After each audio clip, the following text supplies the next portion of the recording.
Eu falo que quando a gente é chamado ainda para um lançamento de um produto, né, a responsabilidade aumenta. Então, te escolherem para fazer o lançamento desse produto, que vem para complementar essa linha de gotas que a Ednaira mencionou. Eu fiz o lançamento de todas, né? Então, a palestra de lançamento de todos esses suplementos em gotas foi comigo, e aí fiquei muito feliz com o convite para falar do ferro. Ferro, que é um nutriente que a gente às vezes percebe as pessoas não dando o devido valor. Eu falo que micronutriente, de uma maneira geral, né?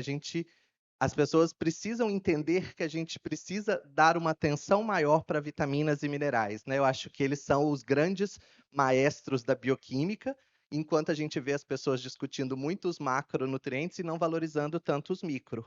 E quando a gente fala do ferro, ele também acaba sendo um pouco subestimado. Por mais que eu acho que todo mundo aqui entenda o que é uma anemia, entenda essas aplicações do ferro para essa deficiência de ferro, mas quando a gente começa a estudar e percebe que ele pode ser aplicado em mais uma infinidade de outras ações clínicas, a gente começa a perceber que é um nutriente que precisa realmente ser discutido e estudado. E talvez dentro dos micronutrientes, o ferro é aquele que exige mais cuidados, né? Porque os estudos vão saindo e hoje a gente faz muitas discussões que para outros a gente ainda não faz. Hoje o ferro já tem discussão se a gente toma todo dia ou não, se toma em dias alternados ou não, qual o melhor horário do dia, né? O impacto do exercício físico, e a gente vai conversar um pouquinho sobre isso também, né? Na hora que a gente discute esse papel do ferro. Mas, de uma maneira geral, quando as pessoas falam de ferro, todo mundo pensa na anemia, certo? A anemia, hoje, ela é realmente um problema de saúde pública. Então, segundo a OMS, é um dos principais problemas de saúde pública e atinge mais de 1/4 da população mundial. Então, é uma prevalência muito alta quando a gente discute essa anemia. E dentre as anemias, né, a anemia por deficiência de ferro é a principal delas. Estima-se que 40% das crianças de 6 a 59 meses tenham anemia, 37% das gestantes, 30% das mulheres de 15 a 49 anos, né, se a gente pensar em mulheres na idade reprodutiva, porque talvez sejam os públicos, né, onde a gente percebe uma deficiência maior. Então, normalmente, a gente vê uma atenção maior das publicações para esse público, embora o ferro seja também utilizado por todas as outras pessoas. Mas é uma prevalência muito alta, certo? E se a gente pega dados, por exemplo, nacionais, isso também se repete e é muito parecido realmente. Ó. Aqui é uma meta-análise mostrando que a prevalência de anemia por deficiência de ferro em mulheres brasileiras em idade reprodutiva foi de 25%, acontecendo principalmente aí em região norte, região nordeste, que aí chega a passar de 30% de prevalência e fica bem semelhante ao que a gente observou na prevalência mundial. Se a gente pega crianças, ó, outra meta-análise mostrando que a prevalência de anemia em crianças brasileiras de até 5 anos de idade foi de 40,2%. Então, você vê que os dados brasileiros acabam replicando muito o que a gente observa quando a gente pensa mundial. Só que a gente está falando de anemia, e anemia é o último estágio de uma deficiência de ferro, né? A gente consegue ver já essa deficiência e os impactos disso na saúde muito antes. Então, não dá para a gente só ficar esperando a hemoglobina se alterar num hemograma. Se a gente cria por hábito, né, de acompanhar esse metabolismo de ferro de forma mais precoce, de forma mais atenciosa, a gente pega esse paciente antes dele evoluir para um quadro anêmico. Né? Então, a gente fala que numa deficiência de ferro, a gente tem alguns estágios já muito bem estabelecidos. Né? Quando a gente pensa no padrão normal, é aquele onde eu tenho estoques normais, esse ferro é transportado, exerce suas funções. É assim que a gente quer que as pessoas e os nossos pacientes fiquem. Porém, a gente sabe que a gente tem níveis de deficiência. Então, inicialmente, quando a gente fala de um estágio 1, o indivíduo ele está ali com uma ferritina baixa, mas todos os outros parâmetros estão normais, né? Então, ele ainda está com saturação normal, hemoglobina normal, capacidade de ligação do ferro normal, mas a ferritina já está baixa. Então, se eu tenho por hábito acompanhar esse exame, já identificou uma ferritina baixa, eu já começo a ter condutas para evitar que ele evolua para uma deficiência. Então, a gente fala que o estágio 1 é uma depleção dos estoques de ferro. No estágio 2, aí ele começa a entrar numa deficiência de ferro. Então, ele tem uma ferritina baixa, uma saturação de transferrina baixa, já começa a ter alteração dos marcadores de metabolismo de ferro, porém, a hemoglobina continua normal. Então, a gente ainda vê essa hemoglobina normal. E aí sim, quando esse indivíduo tem uma redução da hemoglobina, é onde eu tenho a anemia por deficiência de ferro, o diagnóstico de anemia. Mas então não dá para só esperar a hemoglobina, né? Então acompanhar esses marcadores acabam sendo então muito importantes. E hoje a gente ainda fala também de uma deficiência de ferro funcional, que é aquele indivíduo que tem uma saturação de transferrina baixa, mas aquela ferritina ou ela está normal ou ela está elevada, né? Hoje a gente sabe que por um processo inflamatório essa ferritina sobe. E aí, muitas vezes, o indivíduo tem saturação baixa e uma ferritina alta, porque é uma deficiência funcional. Às vezes, ele até tem a ferritina alta, mas não consegue mobilizar aquele ferro que está ali para ser utilizado por causa da condição metabólica em que ele se encontra, certo? Eu até coloquei aqui para vocês ó, os padrões, né, os pontos de corte que se usa realmente para a gente definir valores de ferritina, de hemoglobina, de saturação de transferrina, né, que normalmente é o que a gente utiliza agora, referências já de 2025. Só para ter cuidado, queria só chamar a atenção a ferritina, né? Porque a ferritina, os pontos de corte dela dependem se você tem ou não inflamação associada. Então, num quadro inflamatório, com uma PCR elevada, aquele ponto de corte da ferritina muda. Não é só uma ferritina de 30, né? Dentro de um processo inflamatório, a gente considera um valor maior. Mas só para ilustrar que a gente precisa acompanhar realmente para pensar em ferro, acompanhar esse metabolismo. E a gente falou da prevalência de anemia, mas a gente estima que a prevalência de deficiência de ferro, mas sem anemia, seja ainda maior, seja 2 a 3 vezes maior. Então, quando a gente pega os dados da OMS falando que aproximadamente 1,2 bilhões de pessoas no mundo têm anemia, talvez deficiência de ferro seja 2 a 3 vezes mais. Então, é sério e precisa ser levado em consideração. Porque o grande problema é, a gente sabe que o ferro ele tem funções muito importantes no nosso corpo. E uma vez que eu tenho essa deficiência, eu comprometo todas essas funções. Então, ferro, por exemplo, hoje em dia, não é só essa preocupação com a anemia, mas ferro ajuda no transporte de oxigênio e no estoque desse oxigênio, né, na hemoglobina e na mioglobina, ajuda na eritropoiese, na síntese de colesterol e de outros lipídios, na síntese de catecolaminas, síntese de neurotransmissores como serotonina, dopamina. Então, por isso, hoje em dia, ferro não é só pensando em energia, cansaço, fadiga, né? A gente usa também para a parte de sistema nervoso central, para a parte neurológica, então ele acaba sendo muito utilizado. Cofator para síntese de colágeno e elastina. Eu falo que, olha como nutrição sempre é equilíbrio, né? A palavra sempre principal para nutrição é equilíbrio. Ferro deficiente compromete colágeno, é péssimo para uma estética, por exemplo. Mas ferro em excesso também gera radicais livres, o que é péssimo para a estética. Então, nutrição é equilíbrio. A gente está aqui discutindo a importância do ferro, mas em quantidades normais. Não é ficar usando de forma descontrolada para gerar um excesso, porque o excesso também tem problema. Um dos seus papéis mais clássicos, que é o seu papel na produção de energia, e por isso o principal sintoma numa anemia ou numa deficiência de ferro é cansaço, fadiga. Ferro tem ação mitocondrial, ajuda na síntese de DNA e RNA, atua no sistema imunológico, ajuda na produção de hormônios tireoidianos, participa da detoxificação hepática, porque ele é cofator para citocromo P450. Então, tá vendo que as funções do ferro são muito diversas, né? Quando a gente pega algumas delas, só para ilustrar, eu mencionei que ele é cofator para a síntese de neurotransmissores.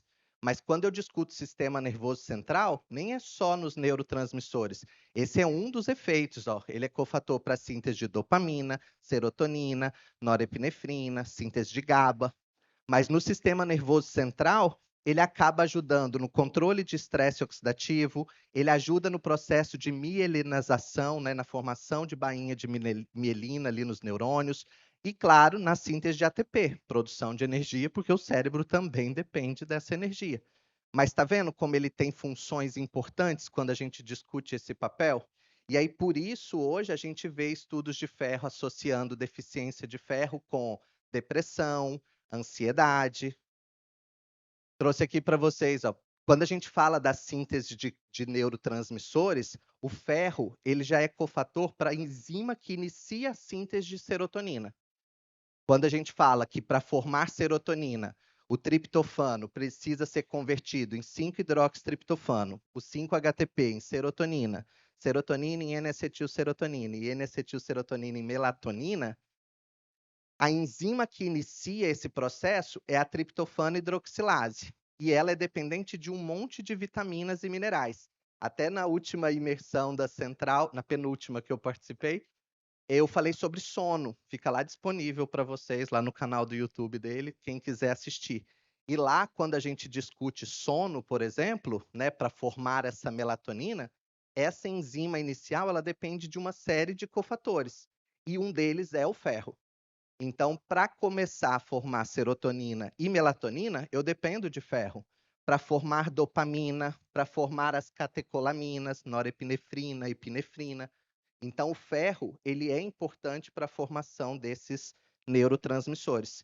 E aí, por isso, ó, que hoje a gente vê estudos realmente mostrando deficiência de ferro associada com depressão, ansiedade, distúrbios de sono, né? Então, prejudicando o controle de dor, né? Então, aumenta essa percepção de dor quando o indivíduo acaba tendo deficiência de ferro. Esse estudo aqui, ó, o último, até que foi agora de julho de 2025, é claro que aqui a gente não tem tempo de ficar aprofundando em todos os estudos, mas ele é super legal, porque ele mostra que deficiências de ferro ao longo da vida favorecem depressão, ansiedade. Então, aquela pessoa que vive num histórico de sempre ter deficiências, mesmo que a gente corrija, isso a longo prazo pode contribuir ainda mais para gerar esse quadro de ansiedade e depressão. Então, o importante talvez seja a gente também trabalhar com o aspecto preventivo, de evitar que a deficiência aconteça. Claro, uma vez diagnosticada a deficiência, a gente corrige a deficiência. Mas se eu posso também trabalhar de forma preventiva para não deixar que aquele indivíduo entre num quadro de deficiência, melhor é para longo prazo. Mas é mostrando que a história de deficiência também influencia. Ainda pensando nessa parte de sistema nervoso central, né, nessa parte de cérebro, olha só, baixos níveis de ferritina são associados com transtorno de déficit de atenção e hiperatividade em crianças. Então, mais uma aplicação do ferro aqui, muito além só da fadiga, né, que muitas pessoas associam sempre com a produção de energia. Outra aplicação, ó, suplementação de ferro em crianças em idade escolar, com efeito positivo em inteligência, atenção, concentração e memória. A gente ainda não consegue provar que isso melhora o desempenho acadêmico. Acho que o estudo precisa ser feito para mostrar que isso melhora. Mas só de já melhorar atenção, concentração, memória, percebem que de forma indireta a gente está contribuindo para o desempenho acadêmico também? Mas tudo isso, ó, meta-análise, ferro já é muito bem estudado, né? Então a gente consegue pegar aqui meta-análises mostrando a aplicação desse nutriente muito além da fadiga. Mas é claro, não estou desmerecendo o papel dele na fadiga, não, porque quando eu falo de energia, ele é um dos nutrientes mais importantes para a produção energética. Tanto, primeiro, porque ele vai estar presente ali, né, na hemoglobina, na mioglobina, então todo o transporte de oxigênio vai depender do ferro. E quando a gente fala de oxigênio, a gente está falando de metabolismo aeróbio, que é onde eu mais produzo ATP no meu corpo. Mas o ferro, ele é cofator para enzimas do ciclo de Krebs. Então, cada vez que um ciclo de Krebs acontece, eu já gasto 2 moléculas de ferro para cada vez que o ciclo de Krebs acontece. Além disso, ele também é importante para a cadeia transportadora de elétrons, que é onde eu mais produzo ATP. E por isso, então, ferro é sempre associado com energia e a deficiência dele com fadiga. Por isso, ó, que a gente tem estudos realmente mostrando que deficiência de ferro sem anemia é uma causa de fadiga. Então, aqui, ó, meta-análise demonstrando que deficiência de ferro tem associação com fadiga e que a suplementação de ferro e normalização do status de ferro diminui a fadiga. Então, realmente, corrigir essa deficiência melhora a fadiga. Ainda pus mais uma, tudo meta-análise. Meta-análise demonstrando que suplementação de ferro diminui a fadiga sem impactos aqui em capacidade física, mas melhorou a produção de energia e reduziu a fadiga. E detalhe, ó, essas duas meta-análises que eu mostrei de fadiga em pessoas normais, saudáveis. Não estou discutindo ainda atleta, porque muitas vezes as pessoas pensam, ah, mas isso é só associado ao exercício físico? Não, fadigas de causa desconhecida, né? Às vezes a pessoa realmente está ali num processo de uma fadiga mais crônica, e isso o ferro acaba, então, contribuindo. Mas é claro que no atleta, ferro também tem seu papel. Então, aqui, ó, meta-análise incluindo 17.519 atletas de 23 países e 62 esportes, mostrando que mais da metade deles, 53,9%, tem ferritina abaixo de 50, que hoje em dia é tipo um ponto de corte para a gente já considerar baixa, né? Uma ferritina abaixo de 50, pelos estudos. Mas 23% ainda fica abaixo de 20, que é aquela deficiência mais severa ainda. Que talvez seja o que os laboratórios colocam como parâmetro, né, nos exames, mas a gente sabe que abaixo de 50 já começa a ter sintomatologia, porque já começa a ter uma deficiência de ferro. E mais da metade dos atletas tem. E se a gente pensa no ferro, né, e na produção de energia, pensa um atleta, tudo que ele mais precisa é energia, concorda? E aí, por isso, o ferro é tão importante. E suplementar ferro no exercício ajuda. Então, ó, meta-análise demonstrando que suplementação oral de ferro melhora a ferritina em atletas, principalmente em quem está com nível mais baixo, porque isso também é muito importante quando a gente discute ferro, gente. Isso vale, na verdade, para a suplementação de uma maneira geral. Quem se beneficia é quem realmente tem mais deficiência, porque ficar suplementando, às vezes, sem necessidade, não é esse o objetivo. Então, uma vez identificada a deficiência, são as pessoas que respondem melhor. Pessoas com ferritina muito alta, por exemplo, né, ferritina mais alta, respondem menos a uma suplementação, né? O efeito vai ser menor, porque a deficiência ali não está presente. Normalmente as doses variam de 16 a 100 miligramas, quando a gente pensa no esporte, de 6 a 8 semanas. Nutricionistas, né, aqui a gente tem todas as profissões, né, mas nutricionista tem um limite, não pode passar de 45 por dia. Mas outras profissões, médico, por exemplo, não tem problema chegar nessa dosagem mais alta. Quando fala de exercício e ferro, eu acho legal porque, assim, quando a gente fala de exercício, aí mais ainda, tudo aquilo que eu falei no início, que alguns profissionais não dão atenção para os micronutrientes, na nutrição esportiva isso é pior, né? Porque na nutrição esportiva aí que o pessoal quer só, acha que é só bater caloria e macronutriente, carboidrato e caloria. E acha que é só isso. E não é. Porque os micronutrientes, eles são importantes. Lembra todas aquelas funções que eu mencionei que são importantes para o ferro? Funções do ferro, se elas são importantes, por exemplo, para um atleta, então o ferro acaba sendo também importante para aquele indivíduo. Mas ela, muitas vezes, os micronutrientes não ganham atenção no esporte porque a gente não vai achar ainda um número de estudos que realmente fale, ah, tomou ferro e melhorou performance, igual você acha com um carboidrato, por exemplo. Porque o que dá performance é treino, né? Então, realmente tem que treinar, é isso que dá performance de verdade. Mas, então, você não acha isso muito nas publicações. E aí, por isso, as pessoas não dão essa devida atenção. Mas o ferro, ele vem como uma exceção.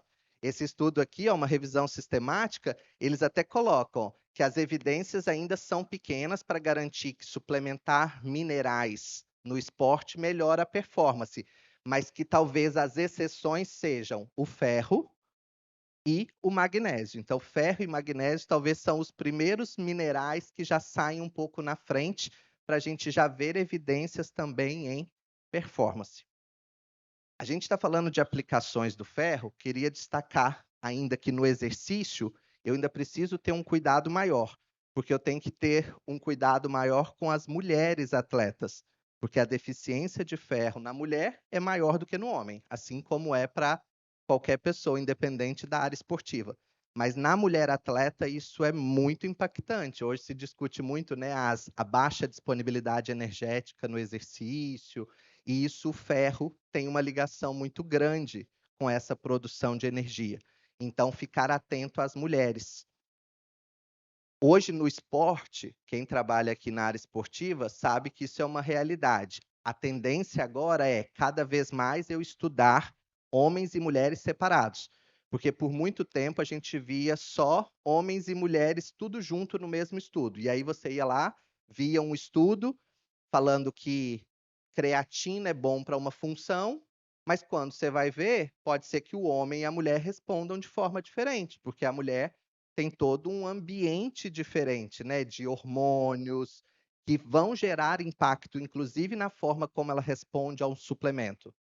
Tanto é que o ferro também é assim, né? Esse estudo aqui, por exemplo, ó, ele mostra que hemoglobina e ferritina normalmente são usados para avaliar a deficiência de ferro, mas que na mulher isso precisa ser feito com cautela, porque flutuações que podem acontecer no volume plasmático em resposta ao treinamento, ou o próprio ambiente, influência da inflamação, tudo isso pode impactar na forma como essa mulher responde. Eles até colocam essa figura aqui, ó, que ela mostra para a gente como a mulher responde diferente, né, e flutua os níveis de hemoglobina e de ferro, dependendo da condição onde ela está exposta. Então, olha como tem flutuação quando a gente discute treino em altitude, variações ao longo do ciclo menstrual. Eu acho que quando eu fico na frente da luz, eu tampo, né? Treinamentos muito pesados, período de descanso, quando ela está com uma alimentação ruim, olha como oscila o status de ferro dessa mulher ao longo dessas mudanças. Quando ela faz uma reposição de ferro, seja injetável, seja alimentar, seja via suplemento, gestação. Então, tudo isso também precisa ser levado em consideração na hora de analisar só uma ferritina e uma hemoglobina, né? Eu preciso também entender em que ambiente essa mulher está inserida.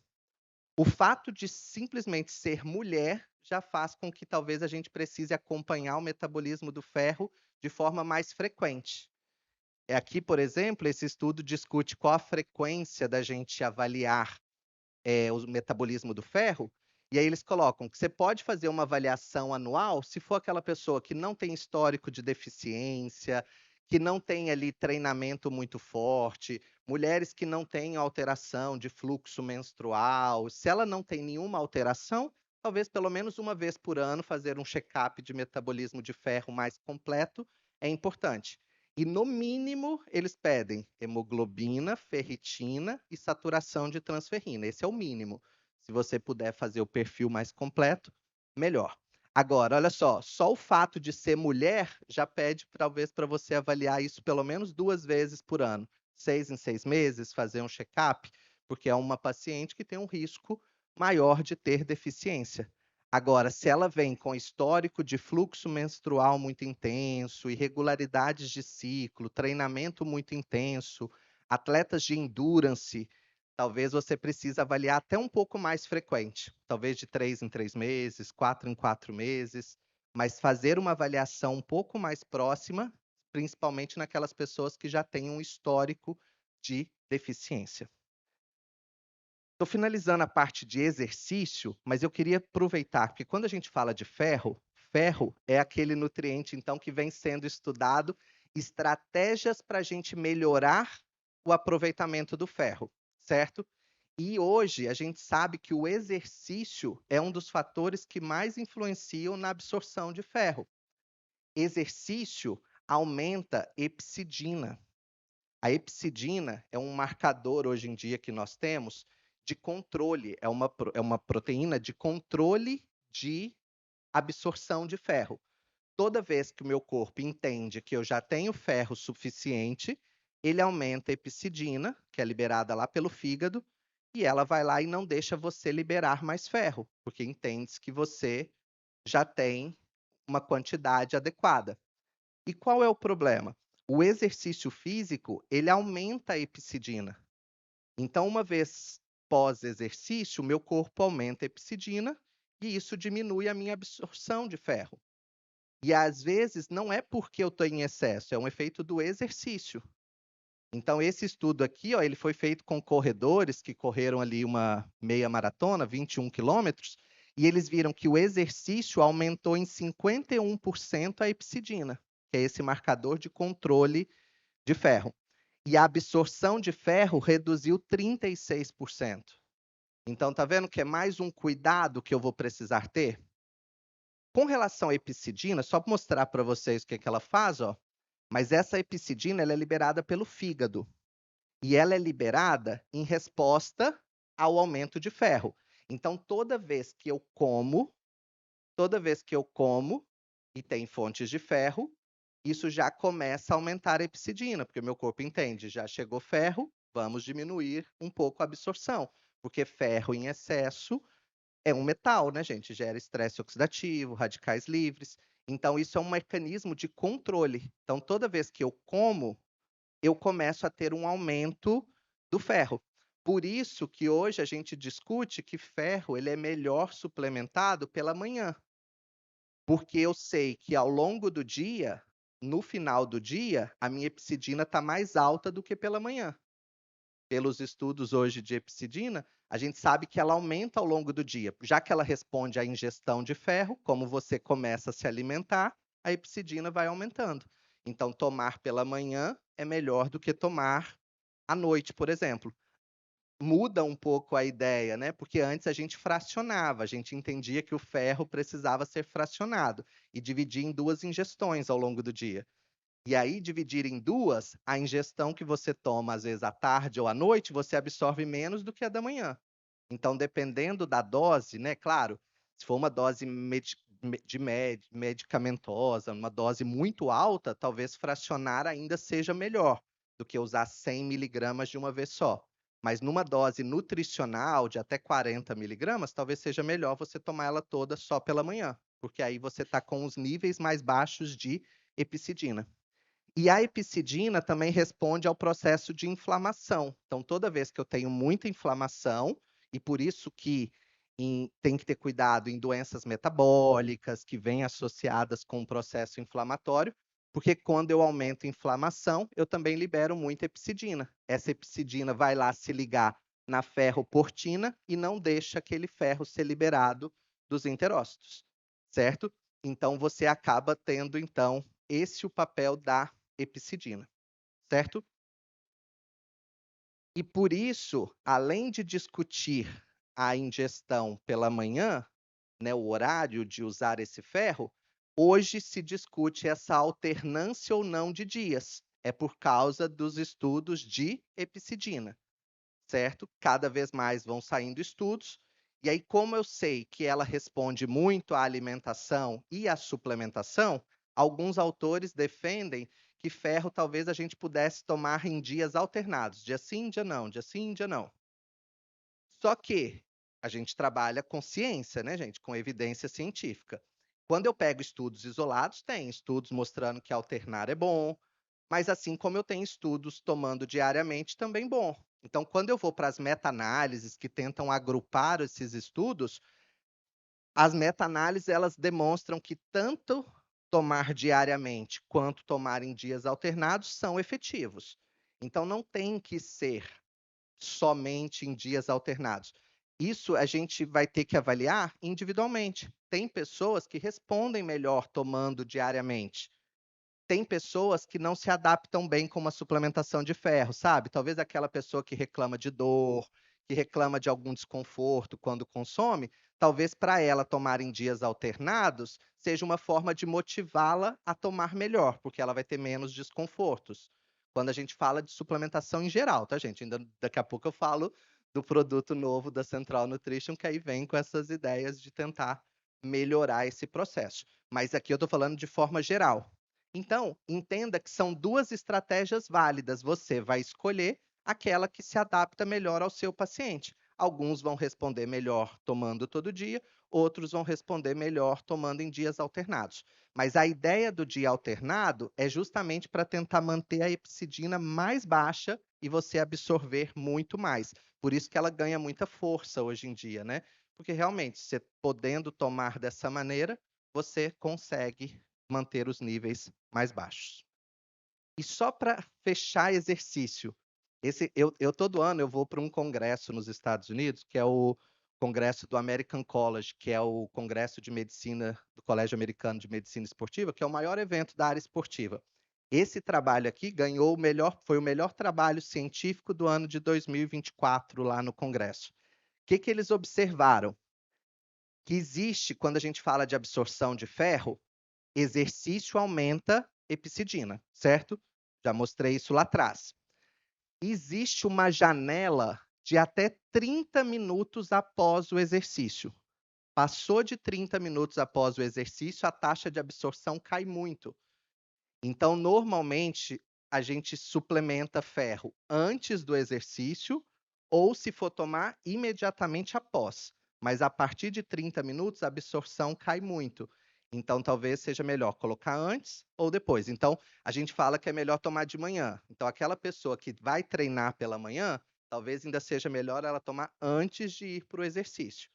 Ou se ela conseguir tomar imediatamente após, se para ela for mais fácil. Mas 30 minutos é uma janela, normalmente, aí de pico de absorção, certo? E só lembrar que, como eu falei agora há pouco, não adianta excessos, né? No exercício, a mesma coisa. A gente discute que o ferro é importante para o atleta, para o exercício, mas excesso de ferro vai comprometer a performance. Então, não é quanto mais melhor, é não ter deficiência, é adequar a necessidade, mas não é ficar suplementando sem necessidade, porque o excesso pode gerar estresse oxidativo e comprometer. A gente fala de deficiência de ferro e a gente tem alguns sintomas muito característicos, né? A gente falou da fadiga, mas pele pálida, dor de cabeça, tontura, falta de ar, pele e cabelos secos, danificados, inchaço e dor na língua e na boca, pernas inquietas, palpitações cardíacas, irritabilidade, glossite, unhas quebradiças. Tudo isso é sintoma de deficiência de ferro. Então, tá vendo que vai além da fadiga? O corpo ele vai mostrando sinais de uma deficiência. E hoje a gente sabe que numa deficiência de ferro, como isso pode ter ação no músculo, no coração, rim, efeitos metabólicos, isso diminui tolerância ao exercício, prejudica a qualidade de vida, aumenta a depressão, como a gente viu, aumenta tempo de hospitalização, aumenta a mortalidade. A gente teve palestra hoje de longevidade, né? Então, essa deficiência de ferro, ela compromete todas essas funções. Aqui, ó, só reforçando também efeitos, sintomas que acontecem quando o indivíduo está deficiente de ferro, ó. Dor de cabeça, queda de cabelo, fadiga, depressão, distúrbios de sono, prejuízos de memória, falta de ar, fraqueza, redução da função cognitiva, dor muscular, redução na tolerância ao exercício, ganho de peso, tá vendo? É muito sintoma. Então, realmente, a gente precisa se atentar a esse mineral. E as principais causas de uma deficiência, ou é uma ingestão inadequada. Então, quando eu falo de uma ingestão inadequada, por exemplo, padrão alimentar, por exemplo, vegetariano, vegano, pode às vezes ter um comprometimento, né? Um vegano, por exemplo, de fontes, né? Claro, né, gente? Se a gente fizer uma adequação, não estou dizendo que vai ter, né? Um plano alimentar bem feito, a gente consegue equilibrar tudo isso. Mas é um público que pode ter uma ingestão comprometida, desnutrição. Quando eu penso, por exemplo, aumento das necessidades corporais, então atleta, gestação, crianças, onde a demanda é maior. Eu posso ter perdas de sangue crônicas, então, por exemplo, alguns tipos de câncer gastrointestinal, menstruação em fluxo muito intenso, uso de anti-inflamatórios não esteroidais, hematúria, uso de esteroides. Eu posso ter redução da absorção, então, por exemplo, uso crônico de inibidores de bomba de próton, de antiácidos, gastrite, cirurgia bariátrica, infecção por H. pylori. Tudo isso vai comprometer essa utilização do ferro. Doenças inflamatórias, por exemplo, vão aumentar a epicidina. Aumentando a epicidina, eu comprometo, então, a utilização desse ferro. E esse aqui, ó, é um artigo do JAMA, agora, de 2025, mostrando que, em casos de deficiência, a suplementação é a primeira linha de terapia. Então, você vê que até quando a gente identifica a deficiência, a gente, claro, quer fazer uma mudança do padrão alimentar, mas eu também preciso me atentar que muitas vezes eu vou talvez ter que recorrer sim a uma suplementação, porque na dieta a gente acaba tendo um processo de absorção desse ferro comprometido, em função de fatores da própria dieta. Então, no caso de deficiência, eles colocam que a suplementação é a primeira linha de terapia para a maioria desses pacientes. Só que tem um problema, né? Se falar de suplementar ferro, todo mundo já pensa assim: ah, mas e as complicações que vêm por uma suplementação de ferro, né? Suplementos de ferro, principalmente nas formas mais tradicionais, acabam vindo com muitos efeitos colaterais, né? Principalmente os gastroentéricos. Então, dor gástrica intestinal, irritação de mucosa, náusea, diarreia, constipação, tontura, vômito, escurecimento das fezes, gosto metálico na boca. Esses normalmente são os principais sintomas quando a gente discute suplementos de ferro, principalmente nas formas mais tradicionais. E a gente sabe que o ferro, ele tem uma absorção mais baixa, em função de fatores antinutricionais, como fitatos, oxalatos, que podem estar presentes na dieta. Então, quando a gente discute ingestão, a gente não absorve tudo que está ali. É diferente de um injetável, né? Que você pegou o ferro e colocou ele já na corrente sanguínea. É 100% de aproveitamento. Você não tem perdas pelo trato gastrointestinal. Mas quando eu discuto essa ingestão via alimentação, eu acabo tendo uma taxa de absorção menor. Então, dependendo do tipo de ferro, eu estou falando de absorver 30%, 25% do que está ali. Então, por isso que às vezes só a dieta pode não ser suficiente. E nos suplementos, nas suas formas mais tradicionais, eles acabam também tendo uma absorção menor. E por isso a indústria sempre tenta buscar estratégias, né? Eu falo que em suplementação é assim, né? Tenho lá, identifiquei que um nutriente tem algum comprometimento de biodisponibilidade. Então, isso é um problema para o prescritor. Então, a indústria, vamos tentar descobrir um jeito de ajudá-lo. E aí, começa a buscar-se, então, uma solução para esse problema, certo? E isso vale para todo o uso dessas tecnologias, que vão evoluindo, né, gente? Então, a gente tem, se eu for pensar no ferro, eu tinha lá, a partir de um sulfato ferroso que é péssimo, a gente depois já veio com ferro quelado, já é uma tecnologia a mais, um processo de quelação para melhorar a absorção. Só que hoje em dia, a gente discute o uso de tecnologias, principalmente quando a gente fala de nanotecnologia dentro da suplementação, né? Porque é para tentar buscar uma biodisponibilidade melhor.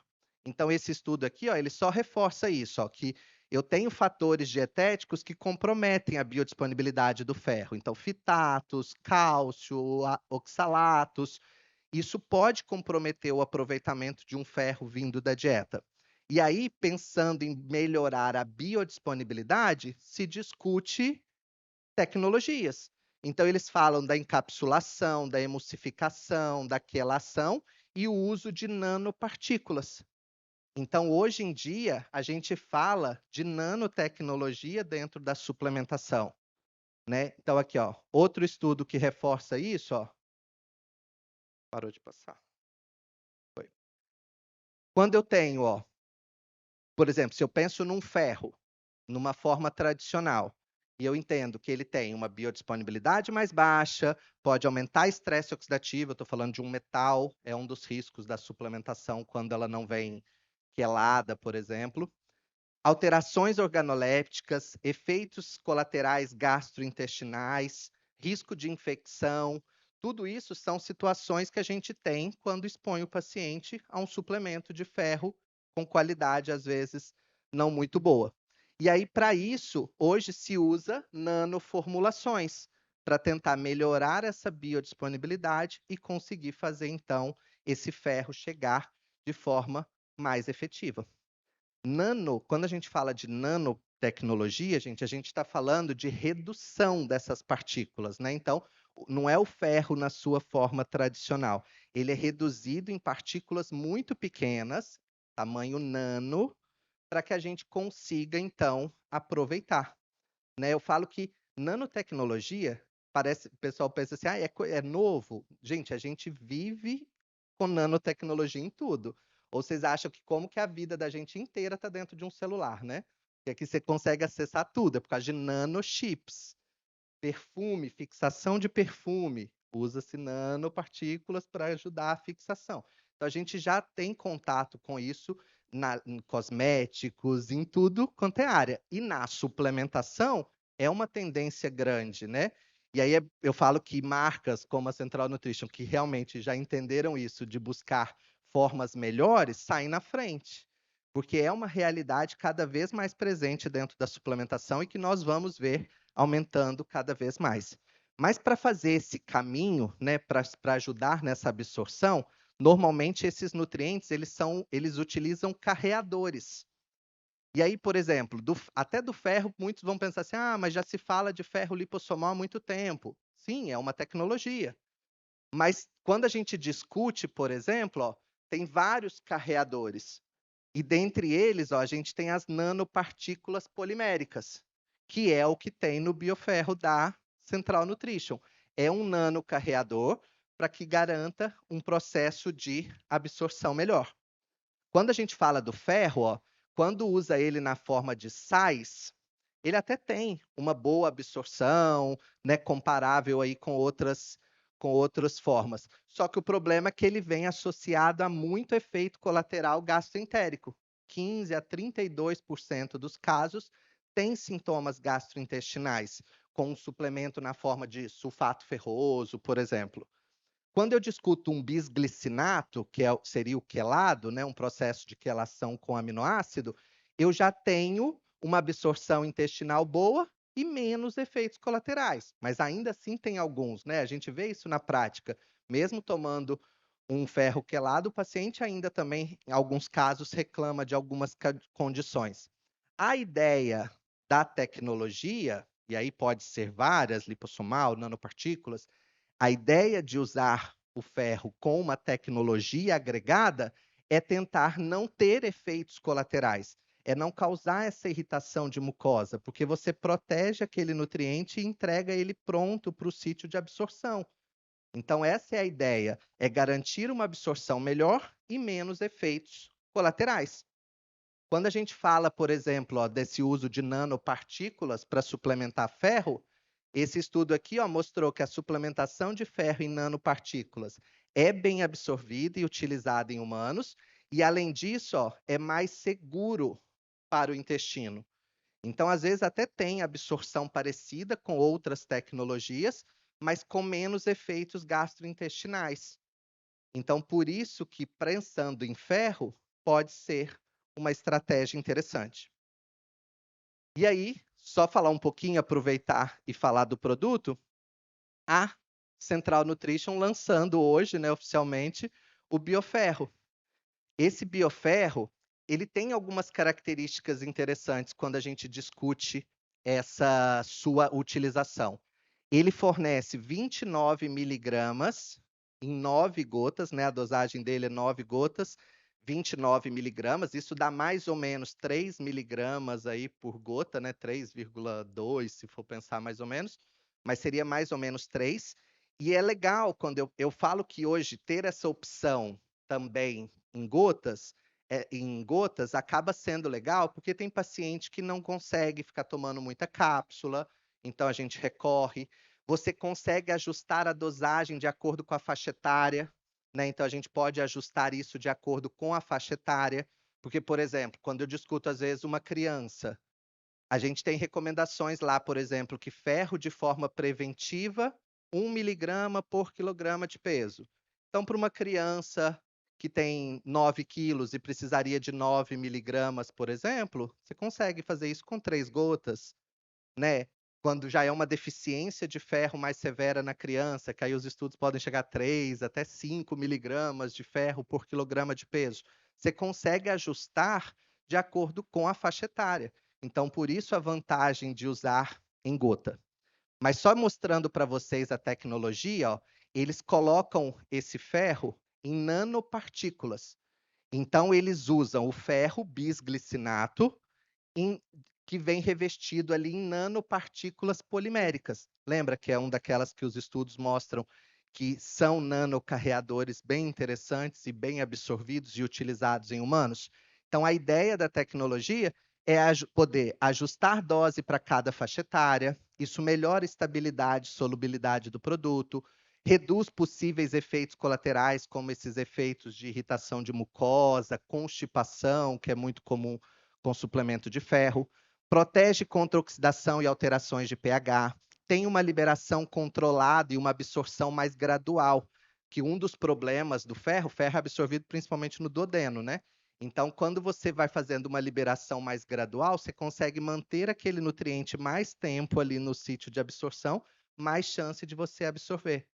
Diferente de usar uma forma comum que irrita muito mucosa e que você acaba tendo um esvaziamento muito rápido, além de aumentar a biodisponibilidade. E eu falo que um outro diferencial que eles têm é porque usa uma tecnologia, mas o ferro que está ali dentro já é um ferro de qualidade, porque eles têm o bisglicinato de ferro ali dentro. Porque muitas vezes a gente vê alguns produtos com tecnologia, mas quando você vai ver, eles estão usando um óxido. Então já não é o melhor das formas e faz uma tecnologia. Mas aqui não, aqui a gente está falando de um bisglicinato, que é uma forma que já é boa, que já garante uma absorção melhor e menos impacto em estresse oxidativo, e ainda vindo com uma tecnologia que garante a absorção. O bisglicinato de ferro, eu tô acabando, tá, gente? Senão o pessoal vai falar desse Márcio do céu, você tá passando o seu tempo, que já deu ali tempo esgotado. Mas o bisglicinato de ferro, ele tem estudos realmente mostrando que ele pode ser suplementado e com efeitos bons comparado com as outras formas de ferro. Então aqui, ó, uma meta-análise mostrando que suplementação de bisglicinato de ferro gera melhora de hemoglobina, de ferritina e tem menos risco de efeitos colaterais gastrointestinais. Então você vê, eles utilizam já um bisglicinato de ferro que já é bom, e ainda com uma tecnologia para garantir uma absorção maior. E aí, quando a gente fala, então, só para resumir esse uso de nanotecnologias, a ideia sempre é essa, né? Tenho ali compostos que têm uma biodisponibilidade comprometida por algum fator, como, por exemplo, o ferro, e aí, então, se usa a nanotecnologia, no caso aqui do bioferro, o uso de nanopartículas poliméricas, para garantir, então, uma melhora de biodisponibilidade, menos efeitos colaterais, uma taxa de absorção maior, e por isso que é uma realidade muito grande dentro da suplementação. Depois, quem puder, conheça a linha de gotas toda, porque toda ela tem uma tecnologia, né? Então, quando a gente discute a melatonina, a coenzima Q10, a B12, né? Então, todos eles acabam tendo uma tecnologia também para garantir. E aí o ferro vem para completar essa linha de gotas bioativas aqui da Central Nutrition. E aí, só uma coisa. A gente pensa assim, estou falando do ferro e como eu vim com um tema único, né? Tipo, falar só do ferro, a gente já pensa no suplemento dele isolado. Só que ele não usa-se só isolado, né? Eu posso trabalhá-lo em conjunto com outros. Então, por exemplo, na imersão de Recife da Central Nutrition, eu falei sobre sono. E aí, quando a gente fala de sono, hoje, por exemplo, as professoras falaram da importância de sono, por exemplo. E aí, olha só, aí a gente pensa no sono, e aí eu posso pensar lá, por exemplo, num sleeps, por exemplo. que tem triptofano, que tem aqueles cofatores para formar serotonina. Só que lembra que o ferro também é um cofator? Então, olha que combinação legal. Eu posso combinar, por exemplo, um Sleeps e incluir o ferro. Eu estou melhorando mais ainda os cofatores para formar melatonina. Suplementações eficientes. E aqui ainda posso pôr um ômega 3, que também contribui pensando em sono. Só dando exemplos de como o ferro entra nessa combinação com outros suplementos. Vou falar de energia, por exemplo. Fala de energia, todo mundo pensa direto num complexo B e numa coenzima Q10. Mas o ferro não tem o seu papel? Olha que combo legal para fazer uma produção de energia e melhorar aí, por exemplo, essa produção de energia e disposição das pessoas. Hoje a gente teve palestras sobre análogos de GLP-1. Uma das queixas mais comuns no consultório de quem está fazendo isso é cansaço, é acordar sem foco, né? A pessoa acorda ali desanimada, porque ela está numa restrição calórica muito severa, ela não vem da alimentação. E aí, muitas vezes, a gente quer trabalhar esse cansaço, essa fadiga que esse paciente tem. Então, tá vendo? Ferro pode fazer contribuição para isso, certo? Então, queria mais uma vez agradecer o convite da Central Nutrition para falar um pouquinho do produto deles. Espero que vocês depois conheçam, quem ainda não teve oportunidade aí de ir lá conhecer, mas eu acho que veio para completar mais ainda essa linha de gotas que já é muito legal e que eu acho que a gente utiliza tanto na prática. Obrigado, pessoal.